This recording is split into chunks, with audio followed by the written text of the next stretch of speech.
বলছো? আমরা ওখানে বসে বসে বলছে এই আঙ্কেল কখন থেকে বাজাচ্ছে, টায়ার্ড হয়ে যাচ্ছে না? আমি বললাম ঠিক কথা, একদম। তুমি কি টায়ার্ড হয়ে গেছো?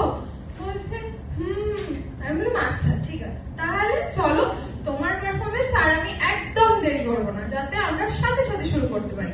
সেই জন্য আমি আর একটাও কথা বলবো না, যাতে আমাদের এই ছোট্ট বন্ধু আর টায়ার্ড না হয়ে যায়।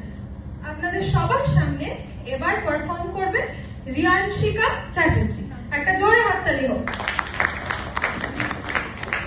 নমস্কার সবাইকে,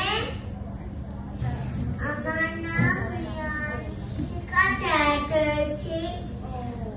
আমি করব কবি নজরুল ইসলামের লিচু চোর। বাবুদের তাল পুকুরে, হাবুদের ডাল কুকুরে, সে কি বাস করলো তারা, বলি থাম একটু দাঁড়া। পুকুরের ওই গাছে না লিচুর এক গাছ আছে না, হেটা না আসতে গিয়ে বড় কাঁদতে নিয়ে, গাছে গিয়ে যেই চলেছি ছোট এক ডাল ধরেছি। ও বাবা মরাত করে মরেছি সারাত জোরে। বলবি পর মালির ঘরে, সে ছিল গাছের আড়ে, বেটা ভাই বড় নচ্ছা, থুমাথুম গোটা দুচার দিল গিল ঘুষি, একদম জোরসে ঠুসি।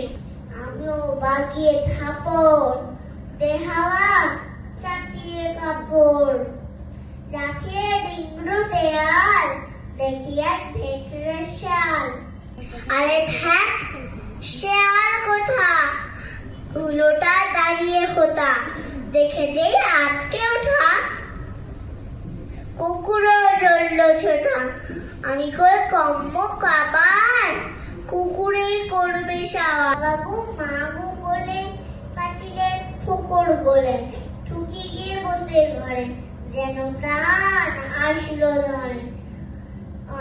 কান মলি ভান ছুটিতে আর যদি যায়, তবে মোর নামই মিঠা, কুকুরের চামড়া খেছা। বাবা যায় রে ভোলা, মালির ওই পিটুনি গোলা, কি বলিস ফের হপ্তা, তবা না খপ্তা। কি বলিস ফের হপ্তা, তবা না খপ্তা। কি বলিস ফের হপ্তা, তবা না খপ্তা। নমস্কার। খুব সুন্দর, খুব সুন্দর রিয়ানশিকা। তোমার আবৃত্তিটা করে ভালো লেগেছে? হ্যাঁ। তুমি আবার আসবে তো আমাদেরকে আবৃত্তি শোনাতে? হ্যাঁ। আচ্ছা ঠিক আছে, চলো। এই